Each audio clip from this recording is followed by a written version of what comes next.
Since the 14th of August, I've looked with dismay and apprehension at the collapse of Afghanistan into the hands of the Taliban. And I was worried sick at the fate of so many people in Afghanistan.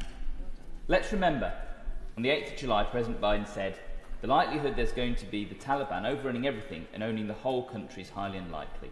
Analysis this government didn't seem to disagree with at the time. It didn't have to be like this. The UK and US government considered worst rather than best case scenarios, and our government are in part responsible for the speed of the collapse of the Afghan government. But there is now a duty on our government and the international community to offer support to the people of Afghanistan, both in terms of those who have arrived here, those in third countries, and those still trapped in Afghanistan who want to leave. It will be time in this chamber to further analyse over 40 years strategic and tactical failures which led to this, including the 2001 invasion. I oppose the 2001 offensive, although the horrific destruction of the World Trade Center was a gross act of terrorism.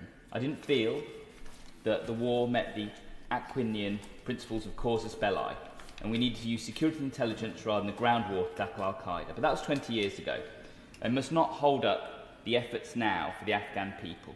We need to prioritise a human security approach going forward. All NATO countries, including the UK, have responsibility towards Afghan citizens. But I want to concentrate on two issues now.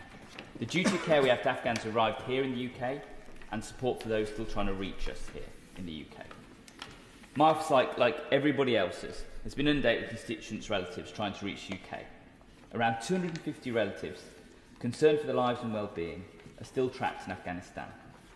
My office has lodged email after email with the government and received just 5 auto-responses. That's it, 5 auto-responses. Our most urgent case was sent to the Secretary of State for Defence after he advised to do so on a briefing call, but I've had no response of any kind to those emails.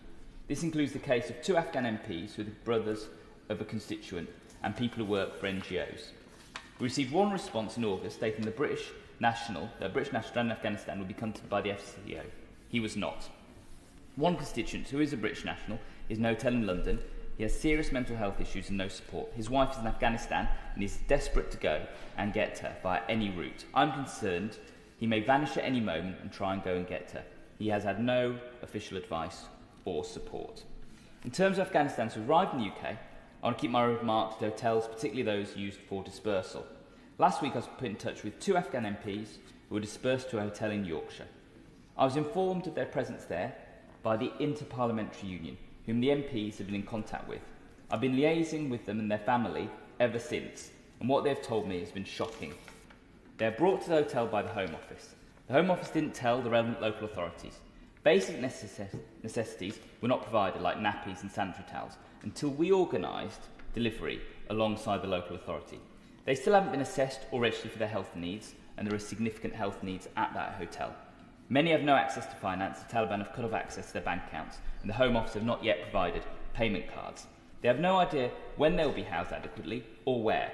This after I was told of the traumatic story of this family. They'd been stopped by the Taliban at a roadblock, who took control of their car and drove them to the middle of nowhere, where they thought their lives would end.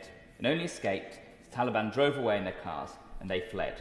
They then had to wait for 2 days in a storm drain outside the airport in horrendous conditions, surrounded by human excrement and rotting detritus. They may be safe here, but I cannot in good conscience say the government have looked after them. That is why we need to hear their voices in an inquiry. Thank you.